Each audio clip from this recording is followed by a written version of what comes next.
ना तलवार की धार से, ना गोलियों की बौछार से। बनना डरता है तो सिर्फ परवरदिगार से।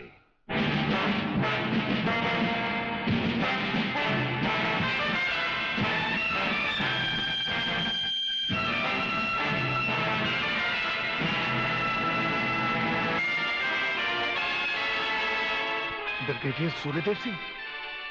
अच्छा, तो यही है तुम्हारा ब्रिगेडियर सूर्यदेव सिंह। ढूंढ डालो इसे। खबरदार, कोई हिलेगा नहीं। हमारे कमांडोज ने तुम्हारे सब साथियों को घेर रखा है।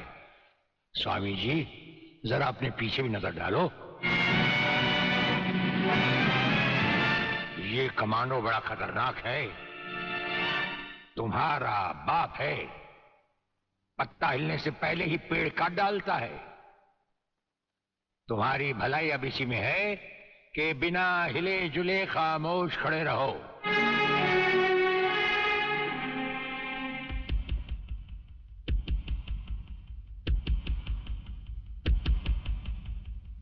दुबे नाम है सत्यवादी।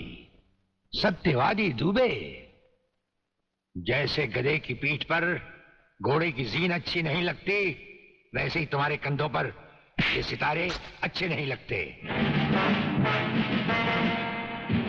और ये कमरबंद पेटी भी अच्छी नहीं लगती।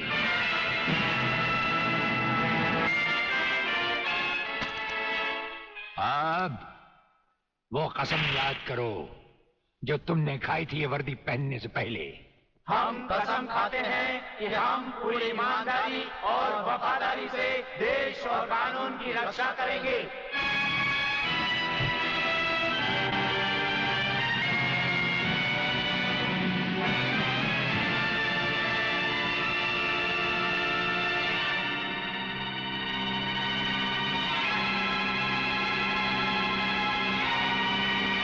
हम तुम्हें सिर्फ ये बताने आए हैं कि अगर तुमने तिरंगे के खिलाफ कोई भी कदम उठाया तो हम तुम्हें वो मौत देंगे जो ना तो किसी कानून की किताब में लिखी होगी और ना ही कभी किसी मुजरिम ने सोची होगी।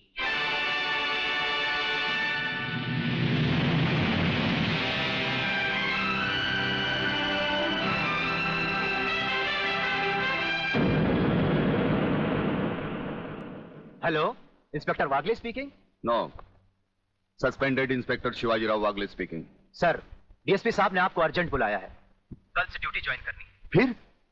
इंस्पेक्टर वागले, तुम्हें शायद मालूम नहीं कि तमाम पुलिस ऑफिसर्स की फाइल्स देखने के बाद ब्रिगेडियर सूर्यदेव सिंह ने सिर्फ तुम्हें चुना है। सर, अब तुम दोनों को मिलकर काम करना है, लेकिन तुम पूरब हो तो वो पश्चिम है। इसलिए सीनियर ऑफिसर होने के बावजूद मेरी तुमसे रिक्वेस्ट है कि ब्रिगेडियर सूर्यदेव सिंह के साथ मिलकर जो भी खेल खेलना, शांति और ठंडे दिमाग से खेलना। सर।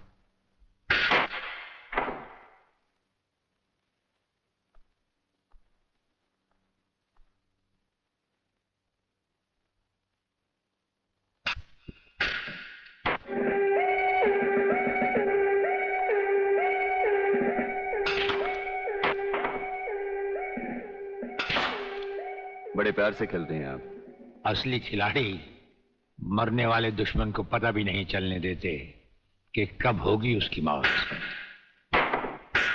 तो फिर प्रलयनाथ को छोड़ क्यों दिया? क्या उससे गले मिलने गए थे? गले मिलने गए थे? उसके गले का माप लेने गए थे कि वो फंदे की मौत मरेगा या हमारे पंजे की। वागले, गर्मजोशी अच्छी चीज है लेकिन हमेशा काम नहीं आती। तुमने तो देखा ही होगा, इसी गर्मजोशी की वजह से तुम कई बार सस्पेंड हो चुके हो। नौकरी की परवाह है किसको? यहां है कौन अपने पीछे रोने वाला? इस ईमानदारी की वजह से बहुत कुछ भुगता है, कोई तकरार नहीं है सर। लेकिन ये गुनाहगार कानून को हाथ में लिए फिरते हैं और मैं हमेशा कानून के दायरे में रहकर काम नहीं कर सकता। अपना तो उसूल है, पहले लात फिर बात, उसके बाद मुलाकात। भाई वागले, अपना तो उसूल है, पहले मुलाकात फिर बात और फिर अगर जरूरत पड़े तो लात। बड़ी उम्मीद थी आपसे, लेकिन अब पता चला आपका रास्ता अलग, मेरा रास्ता अलग। आप नरम खून के, मैं गर्म खून का। हम एक साथ काम नहीं कर सकते सर। वागले, तुमने समझा कि जिंदगी में सिर्फ तुमने ही बहुत कुछ खोया है।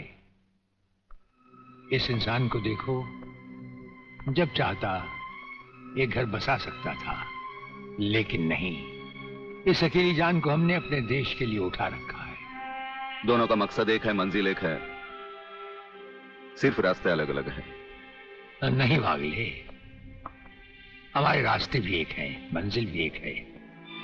और फिर इतनी बड़ी दुनिया में तुम्हारा कौन है? कोई भी नहीं, सिवाय फर्ज के। इस दुनिया में हमारा कौन है?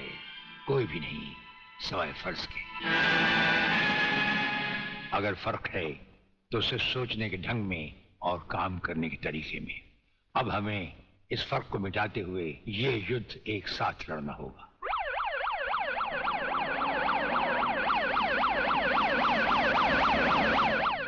मुझे अपनी जान की तो परवाह नहीं है, लेकिन आप इस तरह खुलेआम गाड़ी में घूम रहे हैं, ये खतरा मैं उठा नहीं सकता। जिस गाड़ी में तुम बैठे हो, ये मामूली गाड़ी नहीं। मामूली गाड़ी मामूली आदमियों के लिए होती है, ये गैर मामूली गाड़ी है, एक गैर मामूली इंसान के लिए। बुलेट प्रूफ, और इसमें ऐसे ऐसे गैजेट लगे हुए हैं जो बम से लेकर पटाखे तक की खबर में मिल जाती है। लेकिन इस वक्त हम जा कहां रहे सर? गाड़ी रुकने पर तुम्हें खुद ब खुद पता चल जाएगा।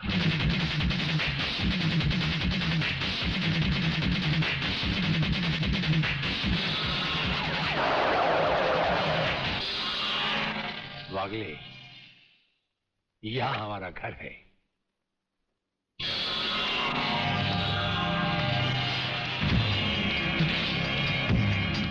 यहां तो सिर्फ चारों तरफ जंगल ही जंगल नजर आ रहा है, रहने की तो कोई जगह ही नजर नहीं आ रही। अभी नजर आ जाएगा बहादुर।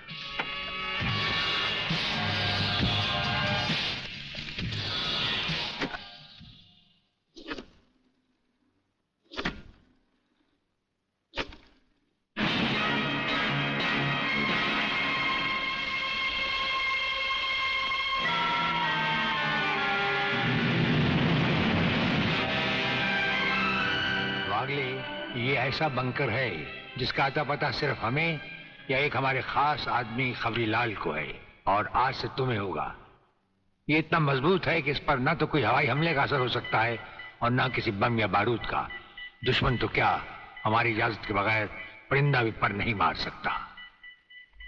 वागले आओ, अब हम तुम्हें अपने बंकर से वाकिफ करवाएं।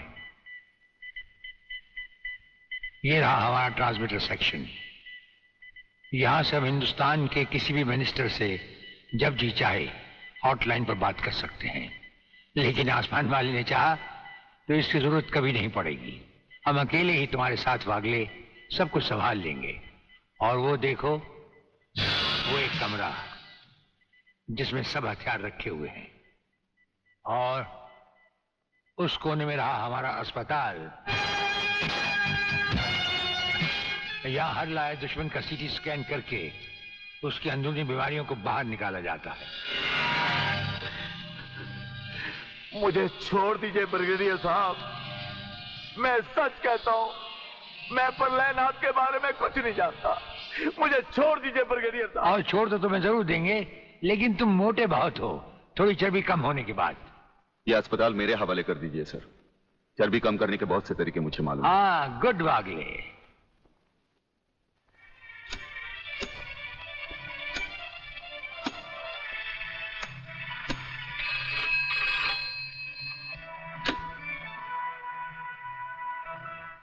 नमस्कार सर, मैं खबरीलाल बोल रहा हूँ। ओ खबरीलाल, आज के मुख्य समाचार ये हैं कि प्रलयनाथ गुंडा स्वामी ने खतरनाक किलर बब्बन खूनी को आपको खत्म करने के लिए एक बहुत बड़ी सुपारी दी है। हमारे नाम की सुपारी खाने वाले को जिंदगी भर दांत चबाने पड़ेंगे। ये हमारे नाम की सुपारी खाने वाले चमगादड़ के खाने पीने का ढाबा कहाँ है खबरीलाल?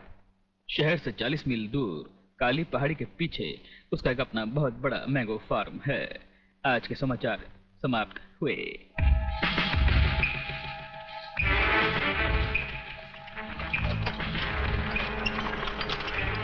चौबे गंगवा, ये माल जो तू आसाम और यूपी भेज रहा है तगड़ा है ना? तगड़ा क्या सरकार, ये नंबर 1 फसल है, नंबर 1। अरे 25 मीटर दूरी पर जाती हुई गाड़ी को ये ऐसे उड़ाता है।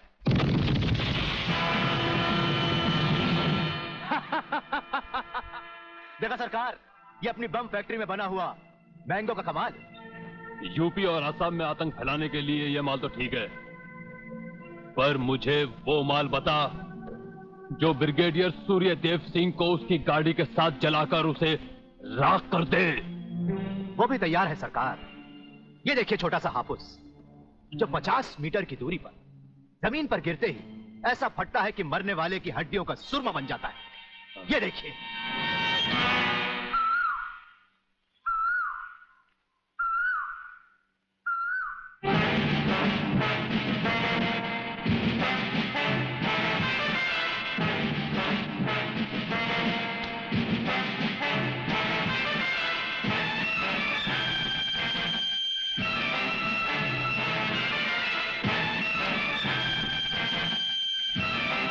कौन हो तुम? लगता है बब्बन मियां ने कल रात अपनी आंखों में सुरमा नहीं लगाया, जरा कम दिखाई देता है। ब्रिगेडियर सूर्यदेव सिंह? हाँ, ब्रिगेडियर सूर्यदेव सिंह। बब्बन मियां, हमें तो उसी के हाथों से मरना है जिसने हमें इस दुनिया में पैदा किया। तुम सब अपने आप को हमारे हवाले कर दो, वरना तुम्हारा बनाया हुआ आमों का बागीचा तुम सबका अपने हाथों से बनाया हुआ कब्रिस्तान बन जाएगा। तो आओ आगे और पकड़ लो मुझे, मगर इतना याद रखना कि जहां तुम खड़े हो उस पेड़ से लेकर मैंने अपने चारों तरफ माइंस बिछा रखी हैं। अगर इसके अंदर तुमने पैर रखने की भी कोशिश की तो तुम्हारे चींचड़े उड़ जाएंगे। यकीन नहीं आता तो ये देखो।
जीवनलाल टंडेल, प्रलयनाथ को इतना बेवकूफ मत समझो। सारे शहर के पुलिस स्टेशन से पता लगाकर ही तुम्हें फोन किया है। अगर होम मिनिस्टर होते हुए तुम्हें यह पता नहीं है तो मुझे कल तुम्हारा रेजिग्नेशन चाहिए, समझे? अरे जानते हो, बब्बन और उसके साथियों ने जबान खोल दी तो सूर्यदेव सिंह हमारे लिए नर्क के दरवाजे खोल देगा। जल्दी से पता लगाओ और उन सबको छुड़वाओ। Yes, DCP Pathania speaking. अरे इंग्लिश को मारो गोली और हिंदी में समझो। मैं जीवनलाल बोल रहा हूँ, जीवनलाल टंडेल। ओ सर, आप कहिए, क्या हुक्म है सर? मुझे सिर्फ 1 घंटे में ये बताओ कि सूर्यदेव सिंह ने जिन जिन को गिरफ्तार किया है वो सब कहाँ हैं, और मुझे 4 घंटे के अंदर अंदर उन सब की जमानत चाहिए, समझे? मगर सर, सूर्यदेव सिंह के बारे में जितनी जानकारी आपको है उतनी ही हमारे डिपार्टमेंट को, और हम उनसे ज्यादा कुछ पूछ भी नहीं सकते क्योंकि यही हाई कमांड का ऑर्डर है। वो रहता कहाँ है? वो भी नहीं मालूम। ये भी नहीं मालूम तो फिर ये बताओ कि वो मिलता कहाँ है? मैं उससे आज ही मिलना चाहता हूँ। सर, वो रोज सुबह सीबीआई ऑफिस में 12 और 1 के बीच में आते हैं सर। सर, ये लिस्ट उन लोगों की है जिन्हें आपसे मिलना है।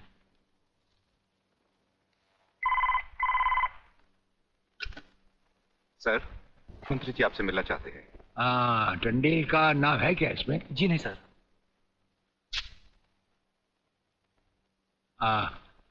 आज तो हम अपना 1-1 मिनट दूसरों को दे चुके हैं, दम लेने की भी फुर्सत नहीं होगी। ऐसा करो, मंत्री जी को कल दोपहर के बाद की कोई भी अपॉइंटमेंट दे दो। Okay sir. Sir, you can't meet him today. अरे अंग्रेजी को मारो गोली। और हिंदी में समझो, इस राज्य के मंत्री से मिलने के लिए उसके पास वक्त नहीं है। मैं पूछता हूँ वो हमारी खाता है या हम उसकी? इसमें आपकी और हमारे खाने की बात कहां से आ गई? तो ये है ब्रिगेडियर। आप यहां अचानक आप पधारे हैं और हम आज का सारा वक्त औरों को दे चुके हैं। आखिर हम सब जनता ही के तो सेवक हैं। कुर्सी मिलने पर ये समझ लेना कि सारी सरकार आप ही की है, इसे हम कैसे मान लें? आप मुझे ये न समझाएं कि सरकार किसकी है। आप सिर्फ इतना समझिए कि आप एक सरकारी नौकर हैं और आपके सामने खड़ा हुआ ये इंसान इस राज्य का मंत्री है।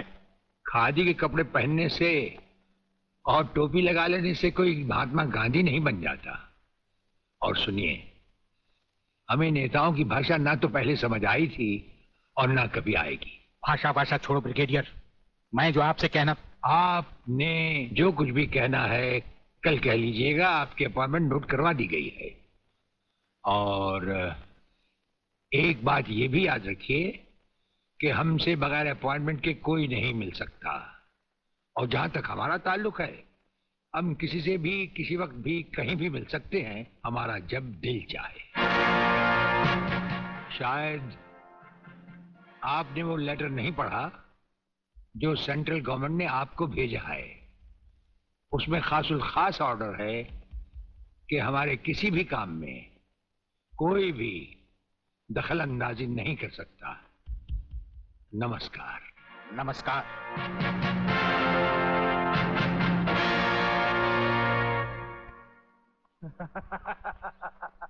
Really?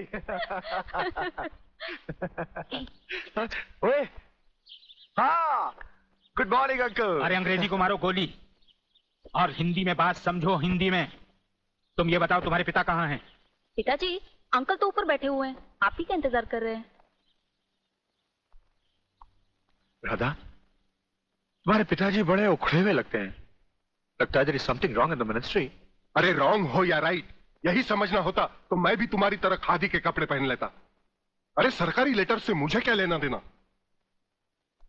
देखो, तुम अभी से इतने ढीले पड़ जाओगे तो पूरी सरकार को भारतवर्ष से कैसे खत्म करोगे? वो सिर्फ एक मिलिट्री ऑफिसर है और हमें पूरी मिलिट्री फोर्स के साथ लड़ना है। भूल जाओ सारी बातें और फाड़ दो वो लेटर। देखो, उसका ट्रांसफर ना हो तो ना सही, उसकी बातें हमें पता न चले तो न सही, लेकिन उसकी मौत का बंदोबस्त तो मैं कर सकता हूं। प्रलयनाथ, वो मर गया तो ये नेता भी कुर्सी समेत जल गया, समझो। वो मरेगा भी और तुम कुर्सी के साथ जियोगे भी। अब किसकी बारी है जनरल साहब? ब्रिगेडियर सूर्यदेव सिंह की। मारे जाने वाले पुलिस के उन शहीदों की याद में ये ज्योत बनाई गई है जिन्होंने कानून की रक्षा करते हुए अपने प्राणों की आहुति दी। आज के इस समारोह के मुख्य अतिथि माननीय मंत्री श्री जीवनलाल टंडेल हैं।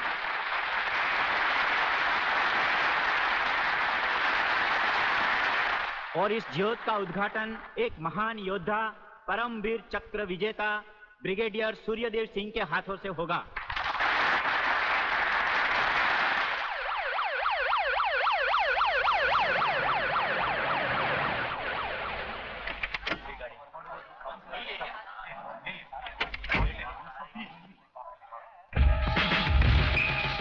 Welcome, welcome. प्लीज।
सर, ये आपने क्या किया?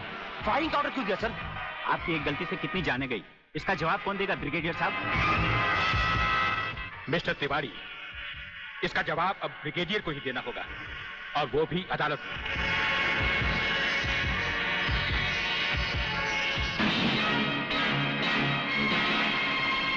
योर ऑनर, शहीद स्मारक पर हुए गोलीकांड के जिम्मेदार ब्रिगेडियर सूर्यदेव सिंह ही हैं। इन्हीं के कहने पर गोली चलाई गई, जिसमें कई बेगुनाह लोग मारे गए। अब मैं अदालत के सामने कुछ ऐसे गवाह पेश करूंगा जो इस हादसे को साबित कर देंगे। सबसे पहले मेरे गवाह हैं municipal councillor mister M.K. Tiwari.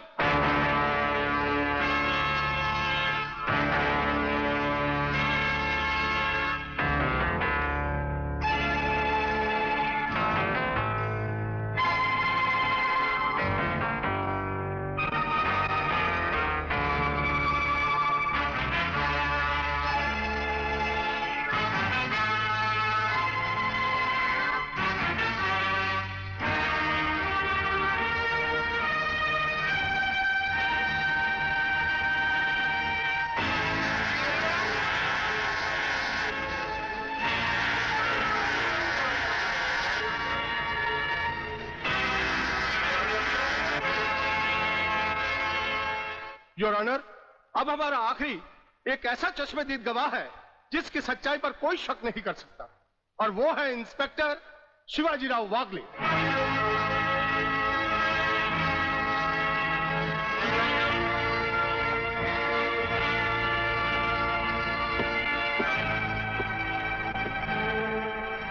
मैं गीता पर हाथ रखकर कसम खाता हूं, जो भी कहूंगा सच कहूंगा, सच के अलावा कुछ नहीं कहूंगा। जज साहब, शहीद स्मारक पर जो भी कुछ हुआ मेरी आंखों के सामने हुआ। मुझे इस बात का ताज्जुब है और अफसोस भी है कि ब्रिगेडियर सूर्यदेव सिंह जैसे जिम्मेदार और सुलझे हुए अफसर ने ऐसा कदम क्यों उठाया जिससे निर्दोष लोग मारे गए। इस हत्याकांड के जिम्मेदार ब्रिगेडियर सूर्यदेव सिंह ही हैं।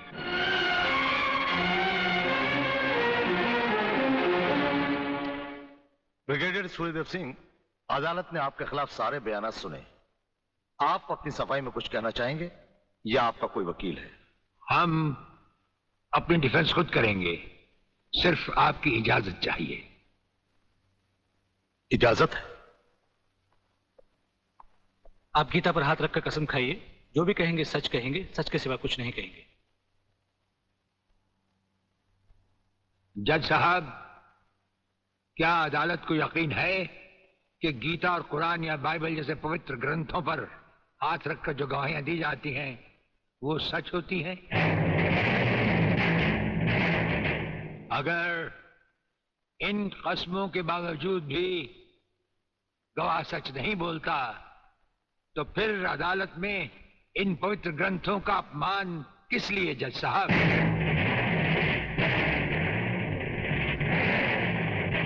अगर फैसला ऐसे सबूत और गवाहों की बिना पर ही होता है जो पैसे से खरीदे जा सकते हैं, तो बंद करवा दीजिए ऐसे रस्म रवाज जो कि झूठे हैं। ये मुकद्दस ग्रंथ हमारे धर्म और ईमान का ताज है, हमारी जिंदगी की बुनियाद है। हम ये कसम खाएं भी तो कैसे खाएं? यह अदालत आपकी दलीलों की कदर करती है ब्रिगेडियर साहब, लेकिन यह अदालत की बरसों पुरानी रस्म है जो मैं नहीं बदल सकता। तो फिर हम भी अपने जमीर के खिलाफ नहीं जा सकते, चाहे वो अदालत हो या जंग का मैदान। आप अपना फैसला सुनाकर अदालत की रस्म को पूरा कीजिए।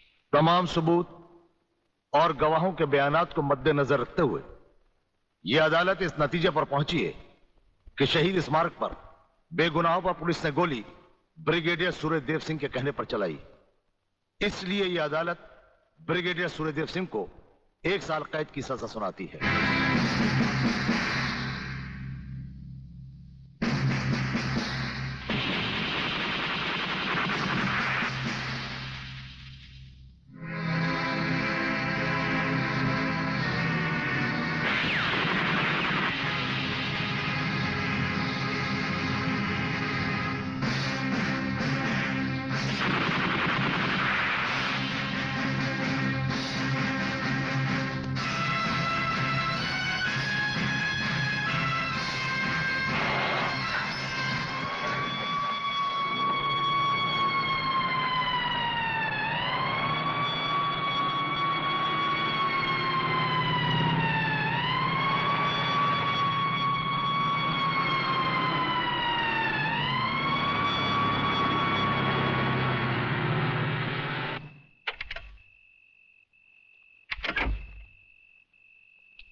हमारी मीटिंग का बंदोबस्त हो गया?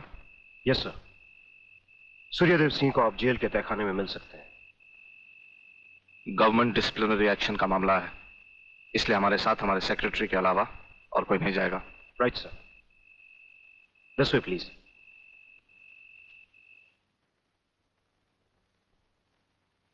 आप इधर उधर देखने की तकलीफ मत उठाइए मंत्री साहब, हम देख भी चुके हैं और सुन भी चुके हैं। यहाँ दीवारें तो हैं लेकिन इनके कान नहीं। आपका वागले से अलग हो जाना, वागले का भरी अदालत में आपके खिलाफ बयान देना, आपका गिरफ्तार होना भाई ये सब मेरी समझ में पूरी तरह से नहीं आया। इसलिए तो आपको हमने याद किया है। और जब कभी जरूरी समझा जाता है तो इंस्पेक्टर वागले इसी तरह भेस बदल कर हमसे मिलने यहाँ आते रहते।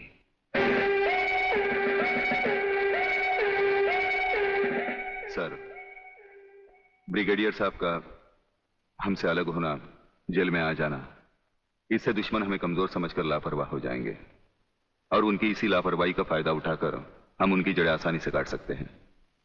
हम जिन जराइम की तलाश में हैं, उसकी कुछ जड़ें इस जेल की चार दीवारी में भी पैवस्त हैं। उन्हें ढूंढकर निकाल कर हमें खोदना होगा। और मंत्री साहब, आपसे खास बात ये कहना थी कि हमारी गैर हाजिरी में इंस्पेक्टर वागले आपसे हॉटलाइन पर बातचीत किया करेंगे।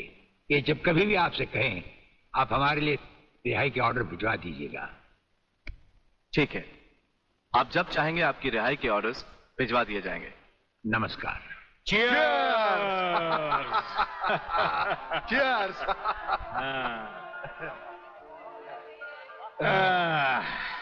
नया साल बहुत बहुत मुबारक हो प्रलयनाथ। नया साल तुम्हें मुबारक और सूर्यदेव सिंह का जेल जाना मुझे मुबारक। राधा बिटिया कहीं नजर नहीं आ रही। नजर तो तुम्हारा बेटा रसिक नाथ भी नहीं आ रहा। अरे भाई, इन नौजवान लोगों का हम बूढ़ों से क्या मतलब। मना रहे होंगे कहीं नया साल अपने जवान दोस्तों के साथ। प्लीज रसिक, ऐसा मत करो ना। अगर ऐसा नहीं करूंगा तो नए साल का सेलिब्रेशन अधूरा रह जाएगा मेरी जान। रसिक, तुम जानते हो मैं तुम्हारे बच्चे की माँ बनने वाली हूँ। माँ? यानी प्रेग्नेंट?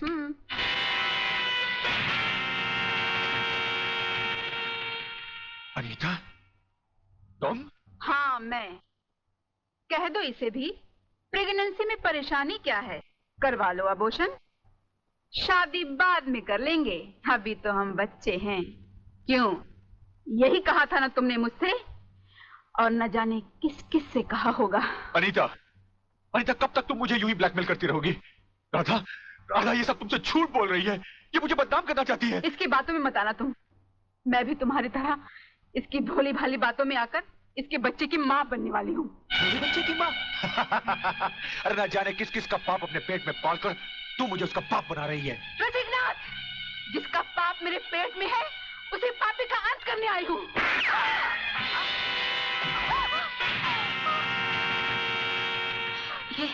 ये तुमने क्या किया? रसिक, तुमने इसे मार डाला? तो और क्या करता? हजारों औरतें जबरदस्ती मेरे गले पड़ रही थी। आज मैंने तुम्हारी सही शक्ल देख ली है रसिकनाथ।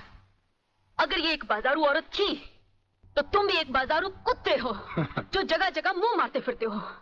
मैं आज तुम्हारा भांडा फोड़ कर रहूंगी। मैं अभी पुलिस को फोन करती हूँ। साली, ज्यादा समझदार बनने की कोशिश की तो तेरा भी यही आशा कर दूंगा, समझे?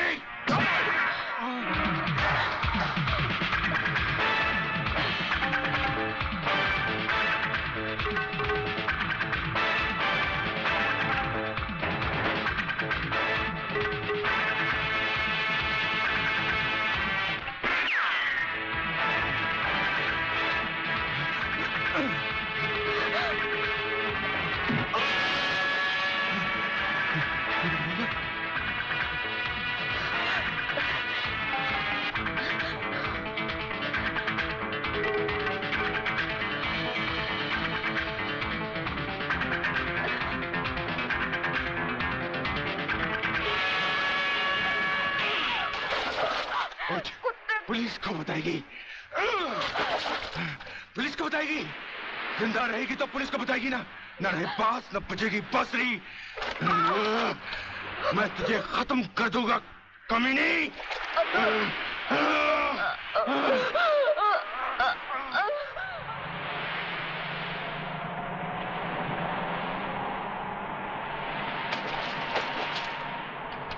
तो पीने का मजा ही नहीं आता। अरे क्या हुआ? अबे सामने देख, लड़की की लाश। अरे नहीं यार, ये भी कोई हमारी तरह नशे और मस्ती में चूर लगती है। चलो उसे और पिलाते हैं, अपना भी नया साल सुधर जाए। अबे नया साल सुधारने के बच्चे अगर लफड़े में फंस गए ना तो जिंदगी बिगड़ जाएगी। हमें क्या मालूम वो जिंदा है या मुर्दा? क्यों संजू? कुछ भी हुआ लोग, मगर इंसानियत के नाते उसे देखना हमारा फर्ज है। चलो चलो देखते हैं।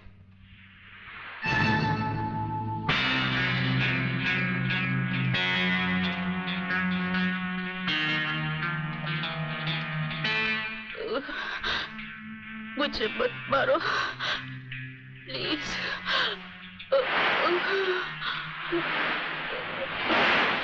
भगवान के लिए मुझे मत मारो।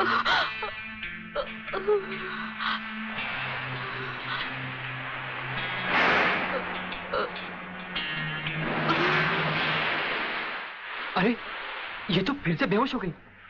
लगता है किसी ने इसे बहुत मारा है। चलो इसे अस्पताल ले चलते हैं। डॉक्टर साहब। यस, क्या बात है? डॉक्टर साहब ये लड़की बहुत सीरियस है, आप बचा लीजिए प्लीज। लड़की? कहाँ है लड़की? कौन है ये? हम नहीं जानते। तुम नहीं जानते तो इसे लेके क्यों आए हो? कहां से लाए हो? बीच से।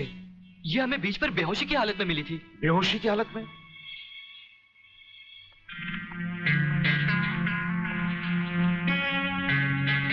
इसकी हालत तुम लोगों ने इसके साथ 31st नाइट बना के तो नहीं की है ना?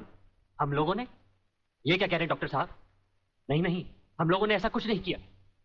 देखा तुम लोगों ने? मैं तुम लोगों को पहले ही कह रहा था। मगर नहीं यार, चुप रह तू, डरता क्यों है? डॉक्टर साहब ये वक्त इधर उधर की बातों का नहीं है, हम पर भरोसा कीजिए और जल्दी से इलाज कीजिए। बातों से समझदार मालूम होते और मुंह से शराब की बदबू भी आ रही है। लेकिन भाई मेरे ये मामला तो पुलिस का है। पुलिस? हाँ। मगर पुलिस क्यों डॉक्टर साहब? क्योंकि इस तरह के केसेस पुलिस में दर्ज करवाए जाते हैं। मैं इंस्पेक्टर को अभी बुलाता हूँ। इंस्पेक्टर नीचे बैठा है। डॉक्टर साहब। संजय आप लोग बैठिए। इंस्पेक्टर कहाँ गए वो लोग? साहब हम लोगों को मार के वो दोनों भाग गए। क्या बात है डॉक्टर साहब, आप इतने परेशान क्यों हैं? इंस्पेक्टर साहब पता नहीं वो 3 लड़के इस लड़की को बेहोशी की हालत में यहाँ लाए। मैं आपको बुलाने गया, इतने में वो भाग गए। भाग गए?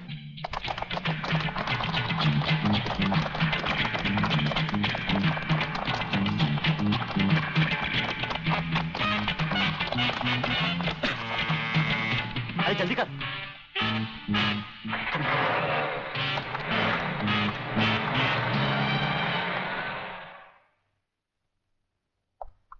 सर ये है उस लड़की की मेडिकल रिपोर्ट। रेप केस है? नो सर, लड़की के पेट में 2 महीने का बच्चा है।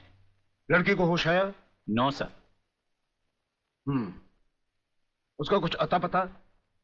अब तो उसके होश में आने के बाद ही पता लगेगा कि वो कौन है और उसके पेट में बच्चा किसका है। Uncle save me uncle. अरे अंकल सेव मी अंकल। अरे बेटे अंग्रेजी को मार गोली और हिंदी में समझा। क्या बात है? काकाश्री पिताश्री मेरे परलोक सुधारने का प्रबंध कर रहे हैं। अरे तो वो मेरी हत्या कर। तुम जैसी कमीना औलाद को मार डालना ही बेहतर होगा। देखता हूँ आज तुम्हें कौन बचाता है। प्रलयनाथ तुम बीच में मत बोलो जीवनलाल। इस कमीने ने आज मेरी इज्जत मिट्टी में मिला दी है। मैं इसे जान से मारू। बात क्या है? क्या किया है इसने? ये बात तुम मुझसे पूछो तो अच्छा होगा। अच्छा अच्छा, रुक जाओ, शांति करो। बेटे रसिक चलो उठो, बताओ क्या बात है? हैं? अंकल मैं। हाँ हाँ बोलो, डरो मत। अंकल मैं एक लड़की से मोहब्बत करते हो, यही ना? हाँ। तुम भी कमाल करते हो प्रलयनाथ। बेटे की मोहब्बत बर्दाश्त नहीं कर पाए, उसे मारने पर तो लाए। अरे मोहब्बत करना तो आजकल के नौजवानों का फैशन है। बात यह नहीं है जीवनलाल, सच तो यह है कि इसकी मोहब्बत के चक्कर में वो लड़की इसके बच्चे की मां बनने वाली। ओहो, तो इसमें कौन सी नई बात है? करवा दो शादी। और अगर लड़की अपने बराबर की नहीं है तो करवा दो एबॉर्शन। मगर जीवनलाल बात यह है। अरे यार, ऐसे मामले में बात कुछ नहीं होती। सीधी सी बात है, अगर वो लड़की नहीं मानती तो पैसे वैसे देकर अपनी जान छुड़वा लो, और अगर फिर भी नहीं मानती तो तुम्हारे लिए किसी की जान लेना कौन सी नई बात है। प्रलयनाथ, तुम तो खामखा उस लड़की के लिए अपने बेटे की जान के पीछे पड़े हो। दरअसल बात यह है जीवनलाल कि वो लड़की तुम्हारी बेटी राधा है।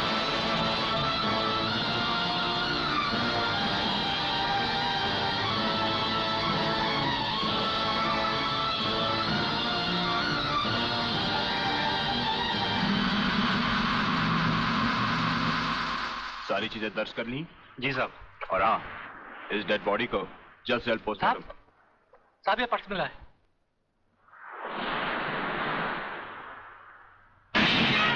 संजय आर चौहान। मेरा पर्स बीच पर या अस्पताल में गिरा है। अगर वो पुलिस को मिल गया तो कहीं हम फंस ना जाए। नहीं यार, अरे जब हम लोगों ने कुछ बुरा किया ही नहीं है तो हम फंस क्यों जाएंगे? अरे मैंने पहले ही कहा था कि इस चक्कर में मत पड़ो, उल्टे फंसेंगे। लेकिन मेरी सुनी किसने थी? मैं कहती हूँ डर डर के कब तक ये बात सबसे छुपाते रहोगे। चलो माँ जी को सब सच बता देते हैं, सब ठीक हो जाएगा।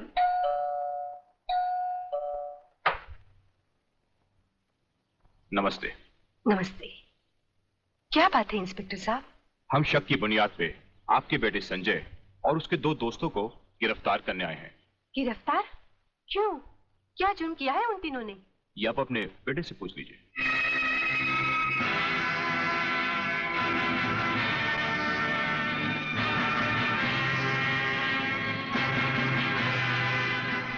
वाह गोटिया वाह, क्या खुशखबरी लाया है। डीआईजी रुद्र प्रताप का बेटा पुलिस के फंदे में।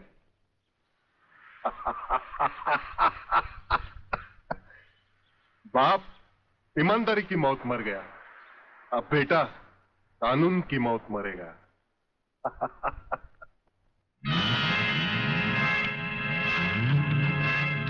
गोटिया आप देखना, मैं इस चश्मदीद गवाह को ऐसी मौत मारूंगा कि उसकी आंखें मुझे पहचानने से पहले ही बंद हो जाएगी। तुम उस डॉक्टर को खरीद लो और रिपोर्ट तैयार करवाओ जो मैं चाहता हूं। यह समय सोचने का नहीं है बेटी, यह हम दोनों की जिंदगी और मौत का सवाल है। पिताजी, पुलिस पूछेगी तो मैं क्या बताऊंगी? किसका नाम लूंगी? पुलिस को तुम ये बताना कि तुम्हारे साथ बलात्कार हुआ है। हाँ बेटी, बलात्कार। प्रलयनाथ की प्रलय से बचने का ये एक ही तरीका है। तुम उन्हीं 3 लड़कों का नाम पुलिस को बता देना जिन्होंने तुम्हें अस्पताल पहुंचाया है। पिताजी, लगता है पापियों के साथ रहकर आपका दिमाग भी उन्हीं की तरह हो गया है। आप ये कह रहे हैं मैं उन लड़कों को फांसी के फंदे तक पहुंचा दूं जिन्होंने मेरी जिंदगी बचाई? नहीं पिताजी, मैं ऐसा हरगिज नहीं करूंगी, हरगिज नहीं करूंगी। बेटी, इतिहास गवाह है, आदमी ने अपनी जान को बचाने के लिए अपने ही भाइयों की लाशों को कुचला है। ये दुनिया का नियम है बेटी। फिर वो तीनों हमारे लगते भी क्या हैं?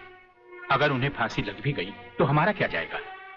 बेटी, उन लोगों की जिंदगी से कहीं ज्यादा कीमती हमारी जिंदगी है। पुलिस को वही बताना जो मैंने तुम्हें कहा है।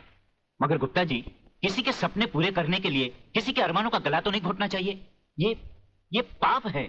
राधा तो प्रेग्नेंट है और आपने पैसे के लिए उसके बलात्कार की गलत रिपोर्ट तैयार कर दी। तुम मेरे सीनियर हो या मैं तुम्हारा सीनियर, पेशे का सबक मुझे मत सिखाओ, समझे?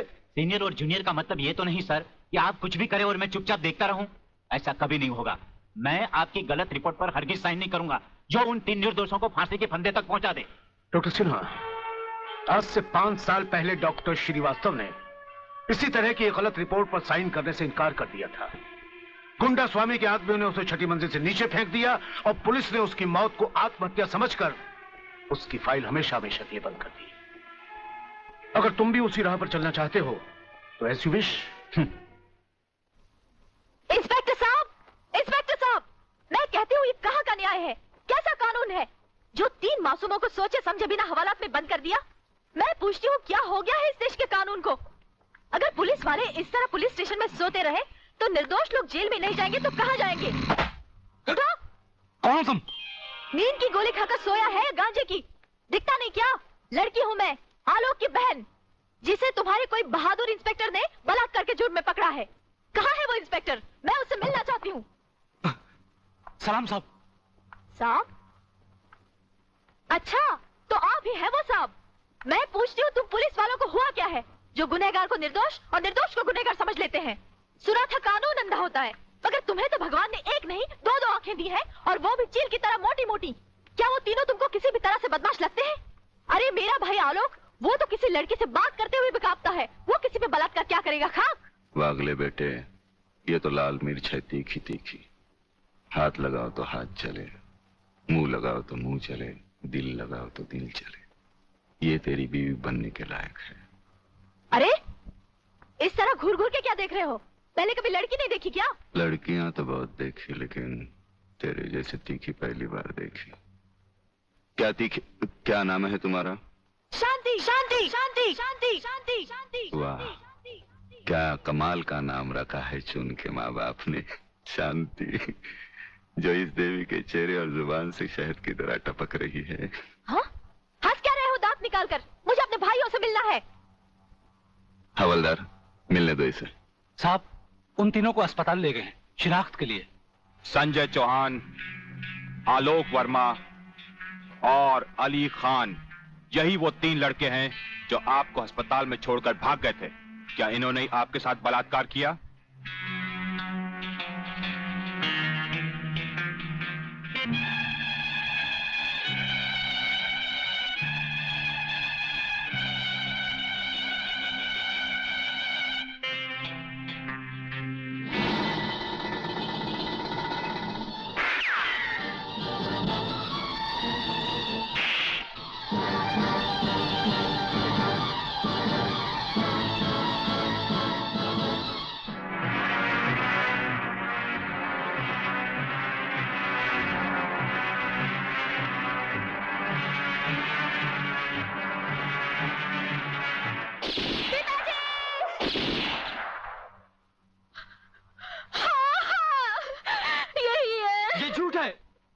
ये सरासर झूठ है।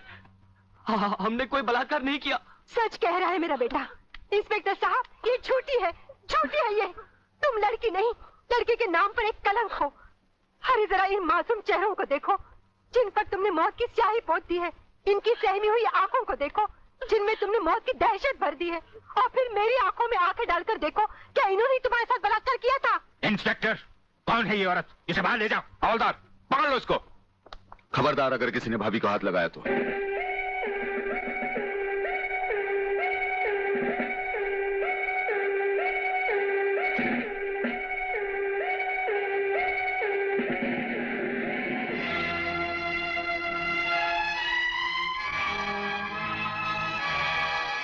इंस्पेक्टर वागले, आप जानबूझकर अनजान बन रहे हैं। आप अच्छी तरह जानते हैं कि ये डीआईजी रुद्र प्रताप चौहान की पत्नी है। याद है डीआईजी रुद्र प्रताप चौहान, जिनके अंतिम संस्कार पर आपने लंबा चौड़ा भाषण झाड़ दिया था, जो आज भी हम पुलिस डिपार्टमेंट के लिए आदर्श है, उनकी पत्नी है। तो ये भी किसी मामूली आदमी की बेटी नहीं है, ये इस राज्य के मंत्री जीवन लाल टंडेल की बेटी है। और जानते हो इन तीनों ने इसके साथ क्या नर्क किया है? कुछ नहीं किया। ये किसी की साजिश है जिसमें इन तीनों को फंसाया जा रहा है। लेकिन मैं भी दूध का दूध और पानी का पानी करके रहूंगा।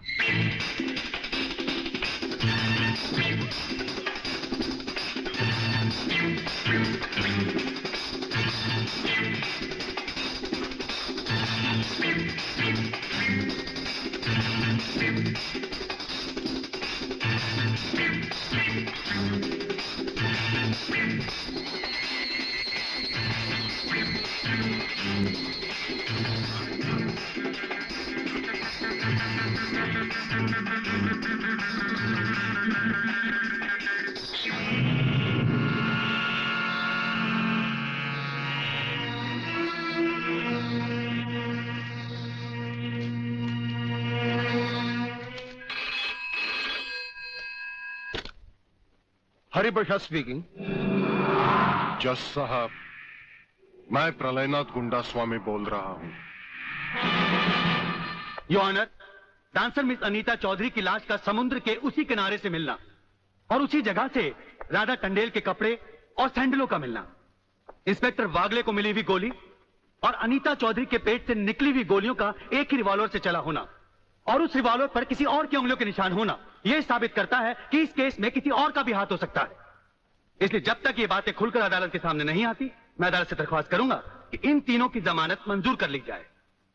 योर ऑनर, मेरे फाजिल दोस्त ने बड़ी आसानी के साथ कह दिया कि इस केस में किसी और का हाथ भी हो सकता है, लेकिन ये बात कहते हुए मेरे फाजिल दोस्त भूल गए कि अनीता चौधरी की लाश के पास संजय चौहान का पर्स भी मिला है। Your honour, miss Radha Tandel जिनके साथ बलात्कार हुआ, उन्होंने अस्पताल में पुलिस इंस्पेक्टर के सामने इन तीनों की शनाख्त की है। योर ऑनर, इसके अलावा डॉक्टर गुप्ता की रिपोर्ट मौजूद है।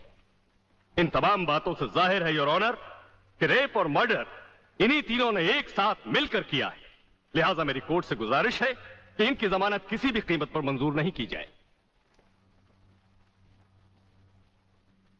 सरकारी वकील की दलीलों को मद्देनजर रखते हुए यह अदालत संजय चौहान, आलोक वर्मा और अली खान की जमानत नामंजूर करती है और इन्हें पुलिस की हिरासत में रखने का हुक्म देती है।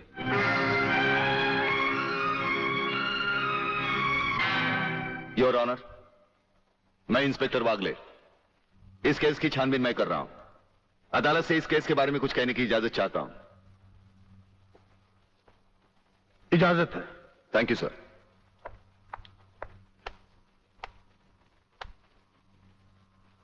योर ऑनर, इंसाफ के इस मंदिर में आपको न्याय करते हुए कई साल हुए होंगे और इन सालों में आपके सामने रेप और मर्डर्स के अनगिनत केसेस भी आए होंगे।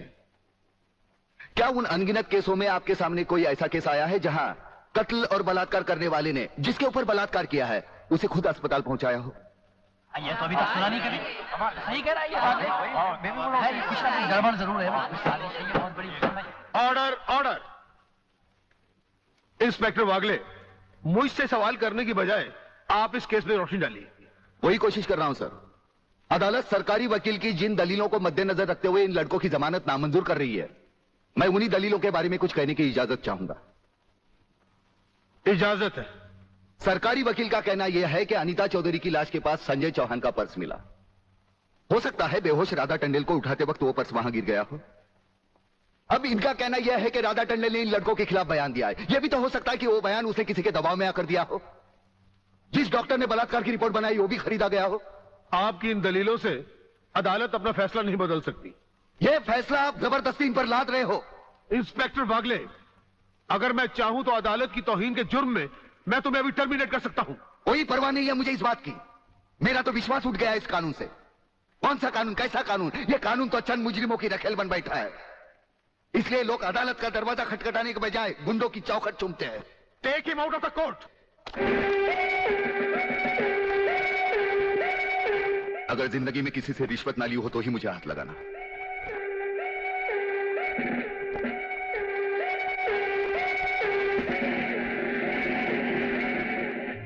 इन्हें गिने भुक्कड़ लोगों की वजह से यह अदालत शतरंज की बिसात बन गई है, जहां कोई भी आकर कानून से खेल सकता है। लेकिन इन खिलाड़ियों को अगर मैंने सच्चा कानून नहीं सिखाया तो मेरा नाम भी शिवाजी राव वागले नहीं।